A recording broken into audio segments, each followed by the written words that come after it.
ಕರ್ನಾಟಕ ಪರೀಕ್ಷಾ ಪ್ರಾಧಿಕಾರ ಕೌನ್ಸಿಲಿಂಗ್ ಪ್ರಕ್ರಿಯೆ ಬಗ್ಗೆ ಸಾಕಷ್ಟು ನಾವು ಮಾಧ್ಯಮಗಳ ಮೂಲಕ ಸೋಷಿಯಲ್ ಮೀಡಿಯಾಗಳ ಮೂಲಕ ಕೌನ್ಸಿಲಿಂಗ್ ಬಗ್ಗೆ ವಿದ್ಯಾರ್ಥಿಗಳಿಗೆ ಮಾಹಿತಿಯನ್ನು ಕೊಡ್ತಾ ಇದ್ದೀವಿ.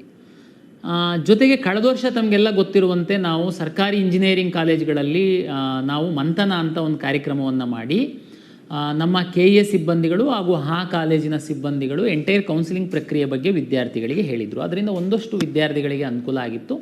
ನಾವು ಅದನ್ನು ಇನ್ನೂ ನೆಕ್ಸ್ಟ್ ಲೆವೆಲ್ಲಿಗೆ ಈ ವರ್ಷ ತೆಗೆದುಕೊಂಡು ಹೋಗಿದ್ದೀವಿ.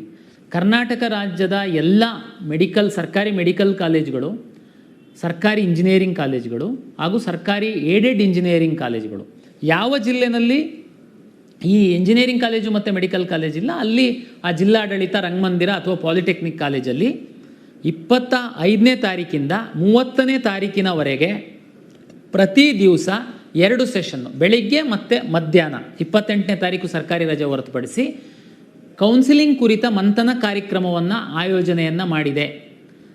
ಎಲ್ಲ ವಿದ್ಯಾರ್ಥಿಗಳು ಪೋಷಕರು ಈ ಸದುಪಯೋಗವನ್ನು ಪಡಿಸ್ಕೊಳ್ಳಿ. ಏನಪ್ಪ ಮಂಥನ ಕಾರ್ಯಕ್ರಮ?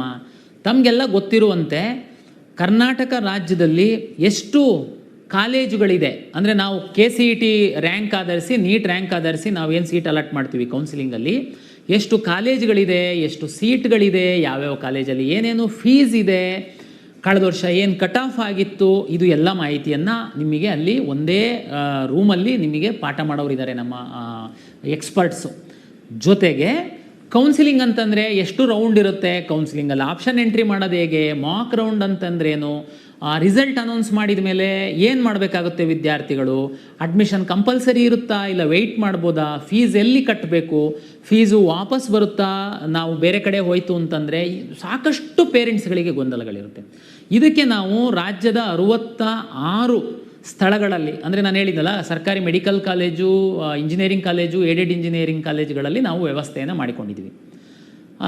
ಇದು 25ರಿಂದ 30 ತನಕ 28ನೇ ತಾರೀಕು ಹೊರತುಪಡಿಸಿ ದಿನಕ್ಕೆ 2 ಶಿಫ್ಟಲ್ಲಿ ಕಾರ್ಯಕ್ರಮ ಆಗುತ್ತೆ. ತಾವು ದಯಮಾಡಿ ವಿದ್ಯಾರ್ಥಿಗಳು ಪೋಷಕರು ನಮ್ಮ KA ವೆಬ್ಸೈಟಲ್ಲಿ ಅಪಾಯಿಂಟ್ಮೆಂಟ್ ತಗೊಂಡು ತಮ್ಮ ಕನ್ವೀನಿಯೆಂಟ್ ಸಂದರ್ಭದಲ್ಲಿ ತಾವು ಹೋಗಿ, ತಮಗೆ ಫ್ರೀ ಇರೋ ಟೈಮಲ್ಲಿ ತಾವು ಹೋಗಿ. ಎಲ್ಲರೂ 25ನೇ ತಾರೀಕಿಗೆ ಹೋಗಬೇಕು ಅಂತೇನಿಲ್ಲ. ನಾವು ಭಾಳ ವ್ಯವಸ್ಥಿತವಾಗಿ ನಾವು ಮಾಡ್ತಾಯಿದ್ದೀವಿ. ಒಂದೊಂದು ಸ್ಥಳದಲ್ಲಿ ಎಷ್ಟು ಒಂದು 500 ಜನ ಹಿಡಿಲಿಕ್ಕಿತ್ತು ಅಂತಂದರೆ ನಾವು 500 ಅಷ್ಟೇ ನಾವು ಸ್ಲಾಟ್ ಬುಕ್ ಮಾಡ್ತಾಯಿದ್ದೀವಿ, ಗೊಂದಲ ಆಗಬಾರ್ದು ಅಂತ. 500 ಉದಾಹರಣೆಗೆ 250 ಮಕ್ಕಳು 250 ಪೋಷಕರು ಹೋದರೆ ನಿಮಗೆಲ್ಲ ಕೂರಿಸಿ ಈ ವರ್ಷದ ಒಂದು ಕೌನ್ಸಿಲಿಂಗ್ ಪ್ರಕ್ರಿಯೆ ಎಲ್ಲ ಮಾಹಿತಿಯನ್ನು ನಿಮಗೆ ನಮ್ಮ ಎಕ್ಸ್ಪರ್ಟ್ಸು ನಿಮಗೆ ನೀಡೋರಿದ್ದಾರೆ. ಈ ಸದುಪಯೋಗನ ಪಡಿಸ್ಕೊಳ್ಳಿ.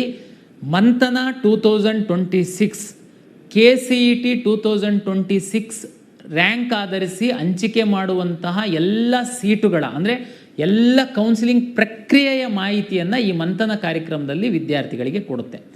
ಸರ್, ಮೆಡಿಕಲ್ ನೀಟ್ ಎಕ್ಸಾಮ್ ಆಗಿಲ್ಲ, ನಮ್ಮ ವಿದ್ಯಾರ್ಥಿಗಳೆಲ್ಲ ಲಾಂಗ್ ಟರ್ಮಿಗೆ ಕೂತಿದ್ದಾರೆ, ಓದ್ತಾ ಇದ್ದಾರೆ. ದಯಮಾಡಿ ನೀಟ್ ವಿದ್ಯಾರ್ಥಿಗಳು, ನೀಟಿಗೆ ಓದ್ತಿರುವಂಥವರು ಈ ಮಂಥನ ಕಾರ್ಯಕ್ರಮಕ್ಕೆ ಹೋದರೆ ಹೋಗಿ, ಕಂಪಲ್ಸರಿ ಇಲ್ಲ. ಪೇರೆಂಟ್ಸ್ ಬೇಕಾದರೆ ಹೋಗಿ, ನೀವು ಹೋಗಿಲ್ಲ ಅಂದ್ರೂ ಚಿಂತೆ ಇಲ್ಲ, ನಿಮಗೆ ನಾನು ಯೂಟ್ಯೂಬ್ ಮೂಲಕ ಮುಂದೊಂದು ದಿನ ತಿಳಿಸ್ತೀನಿ.